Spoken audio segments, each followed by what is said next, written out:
My name's Zeo, and y'all know what time it is. That's right, we got us a headline to unpack here. In the spirit of Halloween, is this a trick or a treat?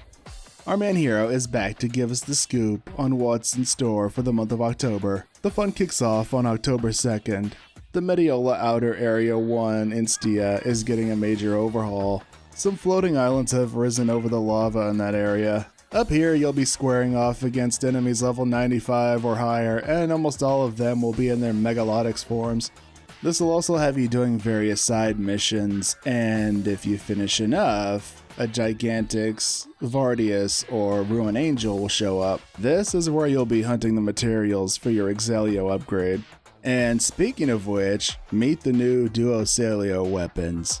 Of course, we're going to level 95 as well. And for all my Wand Love and Tector fans out there, this is the long-awaited expansion. So this update brings some sweeping changes to wand skills and photon arts, as well as some of our core skills. There's even a new skill being added too. I'll have a link to the patch notes down in the description, which explains everything being changed. Shoutouts to Cathy and Einhander. Some nice quality of life features are also coming down the pike. That new animatica face looks pretty good with cell shading turned on. There's also an option to zoom in closer on certain things during character creation. The number of accessory slots has gone up to 18. And of course, for you title hunters, there's a Platinum Arcs ID background. And there's also a sound preview for stamps. The SG shop is also getting weapons that make using multi-weapons easier, all for the low price of 1500 SG. For you creative space fans out there, we're getting new water-themed build parts. There's also some weapon displays and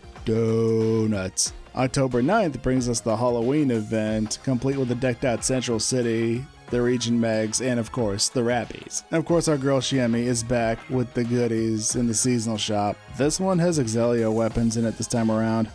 Hey, come here a sec. A little bit closer. Perfect. If you're still running around with those 9-star weapons from the last few seasonal events, get rid of that garbage. You don't need it anymore. You're out of excuses. And tell your friends the same damn thing. Along with that, there's the new Halloween-themed urgent quest, Haunted Domain 3. This one works much like the one from last year, where you're firing special elemental bullets to damage enemies who are weak to that element. I remember a lot of folks enjoyed this one last year, myself included. There's also a new special scratch with new weapon camos. On October 16th, Nuisance Plant gets a new rank, with new Starless enemies to beat up. Also worth noting is that the PSE level never dips below 4 bars at this rank. There's also the new Starless boss, Chaos Zaver, which unleashes devastating ice and light attacks against you. October 23rd brings us another rank to Dex base, but I suspect the mobs here won't be susceptible to one-hit kills from Fredrin Breath. And just like with Nuisance Plant, there's also a new Starless boss. On that same day, the Crimson Realm comes to Stia for a week. Well, that's what's in store for the month of October. Now it's time for everyone's favorite part, the Operation Report. They start off with the letter from the developers as usual, starting with some explanations about Mediola Outer Area 1. They began revitalizing less popular exploration sectors with the region updates announced for NGS version 2. Last year they rolled out an update to Ruin Makid and Retem, which had the boss Tyrant Halvaldi Vero. But the problem is it lacked any meaningful rewards. And then in Kavaris, they added the torches in Rayard Gorge, which let people stay in there longer without decold.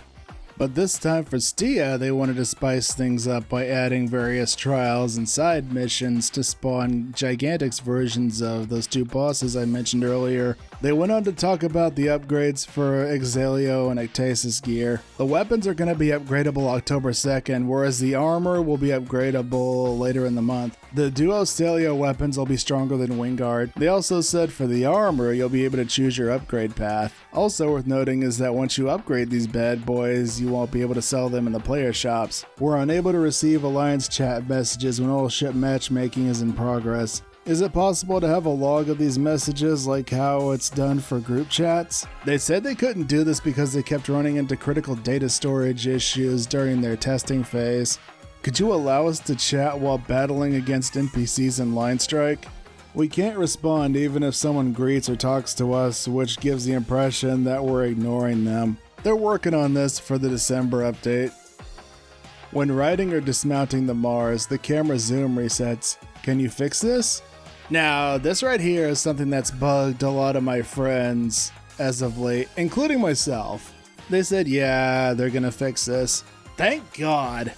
So all in all, I thought this was a solid headline. There's some pretty nice stuff coming down the pike, especially for tectors. That being said though, we still gotta wait till December to see what they do with Force and the remaining Tech Arts customizations. I know this wasn't the groundbreaking update that people were hoping for. Hopefully this video receives a less tepid response than the last two headline videos did. Next headline is October 29th. Hey, that's right before Halloween. So what do you guys think? What did you enjoy the most about this? You know how much I love chopping it up with you guys in the comments section and on the streams. Come on by and hang out sometime. We'd love to have you. Anyway, that's a wrap. I hope you have a blessed day. And remember, to thine own self be true. Until next time, farewell.